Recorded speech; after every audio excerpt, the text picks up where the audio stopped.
Hello and welcome to the news here on Magic Bricks, now India's first property business channel. I'm Krishna Kumar. Let's take a look at the top stories that we're tracking. Ahead of the budget session, Parliamentary Affairs Minister Venkaiah Naidu meets Sonia Gandhi. Is a truce on the cards? And more importantly, will the real estate regulator bill finally be passed? Action hotting up in the online realty business. Quicker merges with Commonfloor.com. The deal could be valued between $100 to $120 million.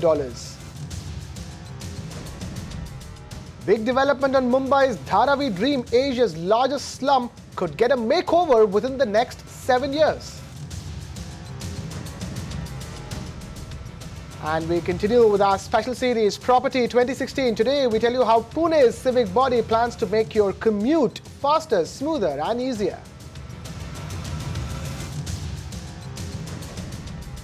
On to the big story of the day. The government and the opposition meet and talk business. Can we expect a thaw in relations before the crucial budget session? And does this mean that the real estate industry will finally get a regulator? Deepa Rana joins us from New Delhi with all the details. Deepa, take it away. Tell us more. What are the goings on in the national capital? Yes, truly, the Union Affairs Minister, the Parliamentary Affairs Minister and the Congress President Sonia Gandhi have met today at 10 Janpat at Parliamentary Affairs Minister Venkaiah Naidu's home. And they have discussed the possibilities of passing the two crucial bills, the GST and the real estate regulator. Now, we all know that the winter session has been a washout session, and the real estate regulator, despite being listed twice, was not passed. Now, what we are hoping is that Venkaiah Naidu's meeting with Sonia Gandhi is going to take a new turn to the real estate regulator bill, and we'll have a smooth passage in the upcoming session. And for this, Venkaiah Naidu has had a meeting with Sonia Gandhi, and just to give you a background, we all know that the real estate regulator bill was initiated by the UPA government back in 2013, after which the Rajya Sabha Select Committee gave the recommendations and the cabinet gave a nod to it, but still the real estate regulator bill was not passed. Now with Venkaiah Naidu and Sonia Gandhi meeting, it seems that the government and the opposition are coming on the same page, and let's hope that the real estate regulator bill is passed. Let's all hope that the real estate regulatory bill is passed. Of course, thank you, Deepa Rana, for getting us the latest from New Delhi. Now, after his meeting with the Congress President Sonia Gandhi, Union Parliamentary Affairs Minister Venkaiah Naidu spoke with the media today. Let's listen into what he had to say. और उनको याद दिलाया last time जो discuss हुआ उसके हिसाब से Congress party अपना स्टैंड तय करना चाहिए. उन्होंने कुछ इश्यूज रेज किया उस समय, उस इश्यूज का वित्त मंत्री ने जवाब दे दिया है और राज्यसभा में विपक्ष का नेता आजाद जी और आनंद शर्मा जी से बातचीत हो गया. तो इसलिए मैंने उनको याद दिलाया हो गया. इसलिए अभी तुरंत निर्णय करके फिर हम लोग आगे बढ़ना चाहिए जीएसटी के संदर्भ में, रियल एस्टेट बिल के संदर्भ में. सोनिया जी ने कहा हम आपस में चर्चा करेंगे, करके फाइनल स्टैंड लेंगे. On to the other big story that we're tracking over here, the online classifieds player Quicker, which has entered into a merger with Commonfloor.com in what is seen as the first sign of consolidation in the internet space in India this year. Quicker and Commonfloor's founders spoke to ET Now's Chandra R. Srikanth on the drivers behind the deal and the synergies going forward. Take a look. It's the first big deal of 2016 in the online space, and we have the people who matter, the founders of Quicker and Commonfloor. Thank you so much for talking to us. Pranay and Sumit, take us through, what the trigger was. Was it investors who saw synergies? How did it really start out and, through conclusion? Just take us through what the main trigger was which made both of you come together. The main trigger comes directly from what it can do to our respective businesses if we come together. It is a transaction that we have crafted together based on, simple, the fact of 1 + 1 making 11. we do have common investors, but I think they are very good investors and they know that it's the entrepreneurs who make the right decisions. So this is a decision which can benefit both companies, and we saw a lot of sense in it, and that was the background. Right. Sumit, was this deal crucial for Commonfloor's survival going forward? Because, everybody spoke about funding rounds coming down, cycles getting difficult. So in that sense, were you forced to sort of consider this? Absolutely not, because we have the sufficient funding with us. Still, we have the money in the bank which can take us for next 18 months without worrying about raising again. The idea is not to sustain, but the idea is to grow, and the idea is to really help every consumer in India to buy a property with confidence. So what we saw with Quicker, obviously we have known each other for some time and we are great friends. And at the same time, what we see is that coming together will actually help end user a lot. So we can add our innovations. The team which is coming together to help make the largest real estate portal in India, having larger listings and most number of page views, is actually very exciting. So we're excited about the possibility of creating the biggest real estate player in the country. Right. Pranay, a lot of buzz. Is it $100 million? Is it $200 million? Is it somewhere in between? What can you tell us? Mum is the word. I think it's it's a case of two great companies coming together. So we can't speak very specifically about the terms of the transaction, but all I can say is it just makes a lot of sense for both of us. In terms of the structure also, it's going to be pretty different because, you will be merged into one vertical of Quicker. So will all founders continue to be part of Quicker? Is there some agreement in place, something that you can share? So exactly how is it happening? Manish Sinha runs Quicker Homes, and we are three founders at Commonfloor. So we continue to run Commonfloor. At the same time, jointly we will own real estate vertical at Quicker. So our idea is that how can we individually create our own identity and offer our product to the end consumer. At the same time, put together how can we win real estate in the country. So I think that is essentially we will continue running Commonfloor and Manish will continue running Quicker Homes. Right.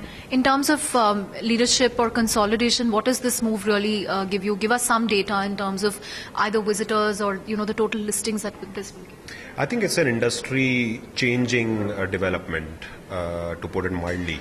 I think if you look at it, even in terms of metrics today, together between Commonfloor and Quicker Homes, we would have by some distance the largest vertical in terms of consumer traffic, the largest real estate vertical in terms of listings, and we have this foundation of the broader Quicker platform that it is standing on. So we also have tremendous opportunities to cross-sell real estate offerings to our consumers in other verticals. So we are already number one starting out with this transaction, and I think now the idea is to create more and more gap between us and anyone else. Away from all of that and on to Asia's largest slum, Dharavi, which could get a makeover within the next 7 years. The Maharashtra government has finally given a go-ahead for ambitious plans to revamp the 593-acre land parcel through the PPP, or the Public-Private Partnership model. Amita Balachandra was in Dharavi earlier today and she gets us all the details from Ground Zero. Take a look.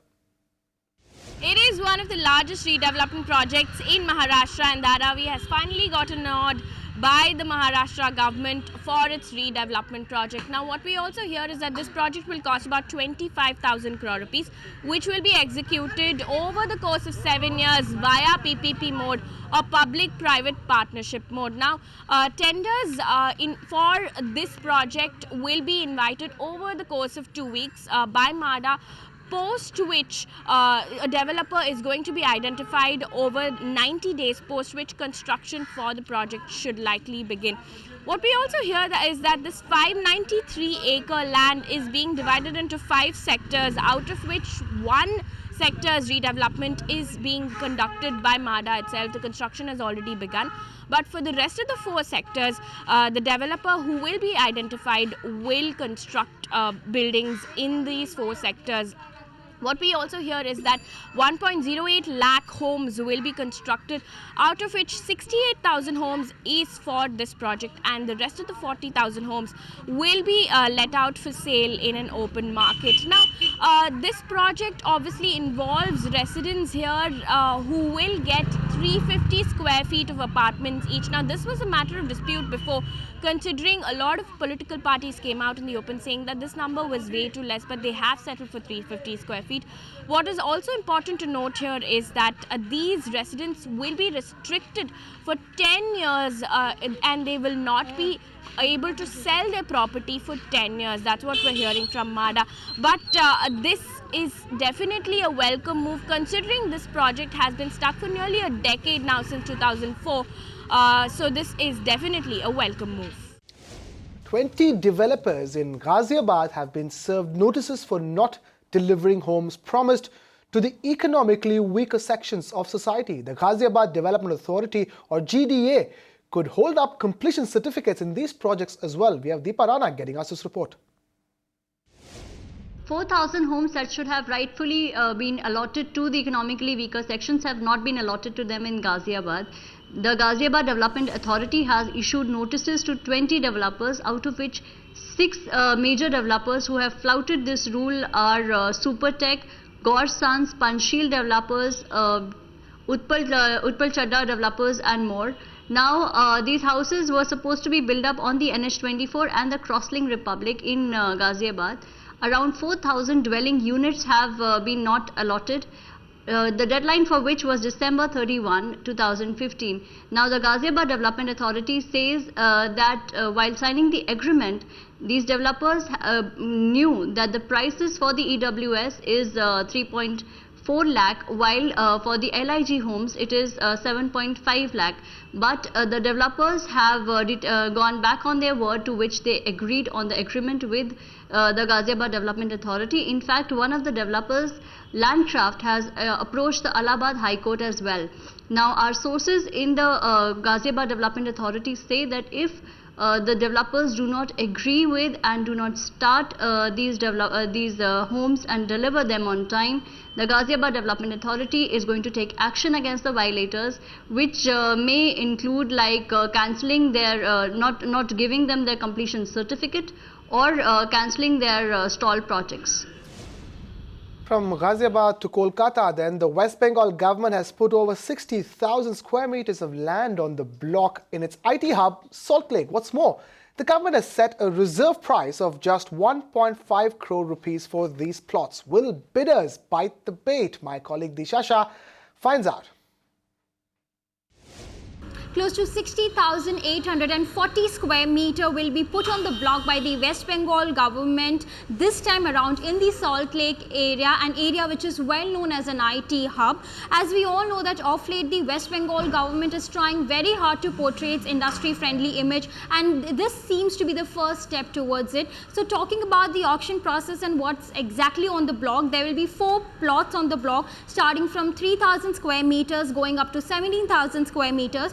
And all these plots will be used for the commercial purposes. The auction will take place online on 8th of March this year, and the minimum bidding price of the auction of each plot is 1.5 crore onwards. To participate in these e-auction, let's talk about intended bidders will have to pay 25 lakh rupees well in advance as a deposit to participate in the e-auction process.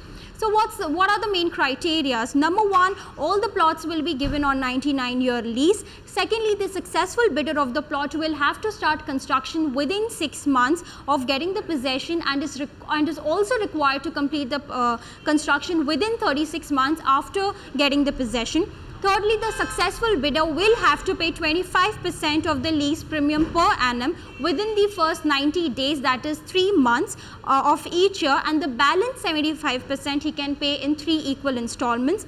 Though the West Bengal government is quite confident and quite hopeful that they will get good response in terms of takers for this auction process, but when we spoke to consultants, they believe that Kolkata has been quite a sluggish market for some time now. Though the land price has been fairly priced, but consultants are doubtful of how many corporates will be willing to take the place in the West Bengal, and this time around, considering not much investments have gone into the past in the market.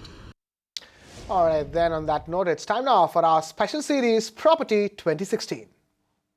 And today, we tell you what the government in Pune has in store to make the Punekars' daily commute faster, smoother and easier. My colleague Ruchi Deshpande tracks the Pune market, and she sent us this report earlier with all the details. Take a look. 2015 has been quite a lackluster year for Pune's infrastructural development because not a lot of projects that were crucial to the city's infrastructure saw steam in this year, in the last year, that is 2015. But there are three major projects that did see some development in 2015. We're talking about the Pune Metro, the BRTS bus project, as well as the Swargate flyover. Now, the PMC or the Pune Municipal Corporation believes that with the introduction of smart cities, the city's overall infrastructure will also get a boost. Just to give you a little bit more detail as to what those three projects were, the Swargate flyover is the flyover that has started work about 4 years ago, and some part of it has been completed. Now, this 1785 meter long project connects one of the busiest junctions of Pune, that is from Swargate to Bibwewadi, or from Lakshmi Road to Bibwewadi, which was created with the main objective of easing the traffic. Out of this nearly 800 meter project, about 550 meters has been completed, but January 26th is the deadline where the PMC hopes that all of this Swargate flyover project will be completed and will be open to public. Moving on, we have the Pune Metro, which was one of the ambitious projects which was also undertaken by the PMC but had seen a lot of hurdles. Now, in the latest development, we learned that this project will be slated to begin by 2016, mostly in March or in April, and this 16.59 kilometer phase 1 will run from Chinchwad to Swargate, which are again two of the busiest nodes in Pune city, and the cost for this project is slated to come around 11,000 crore. Now, a lot of developers and urban planners have been pushing for the delivery of services rather than the delivery of these infrastructure projects. So let's see how and where the PMC meets these targets for Pune's infrastructure projects in 2016. Moving away from that, are you an avid gardener? Have you always wanted to make small plant jars using materials at home that you were planning on throwing away? If you said yes, then here's a new trick from Design It Yourself's Akash Berry, where he tells you how you can make a plant jar using leftover toilet paper stubs. Take a look.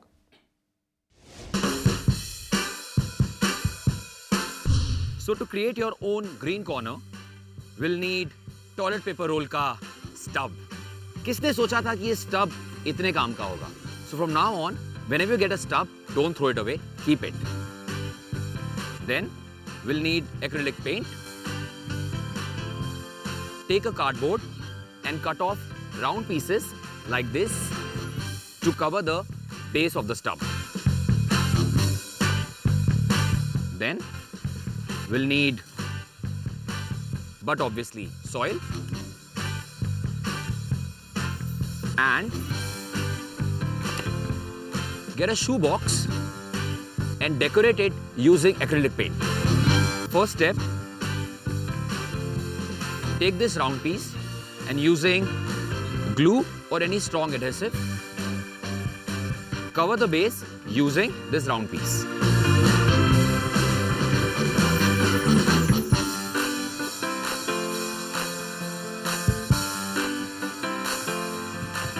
Next step, using acrylic paint, color these stubs.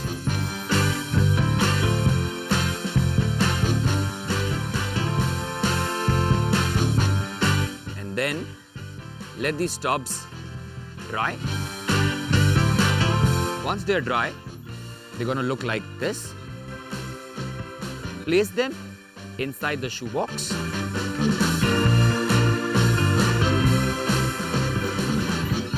Then first, pour soil.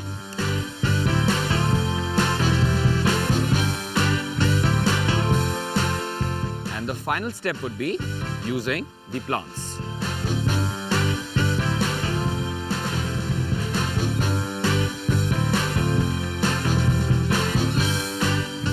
So this becomes your toilet stub plant holder. And before we wrap up, let's quickly take a look at what else is making headlines in the world of property in News in Brief. Take a look. Competition Commission of India rejected the complaint of anti-competitive practices made against DLF. customers alleged that DLF Universal had abused its dominant market position by imposing unfair and arbitrary terms and conditions in sale agreement of 5 units in its project, DLF Corporate Greens in Sector 74A, Gurgaon. CCI dismissed the allegations against DLF and issued an order after a DG-level investigation found no violation of competition norms. The investigation report held that DLF is not in a dominant position in Gurgaon.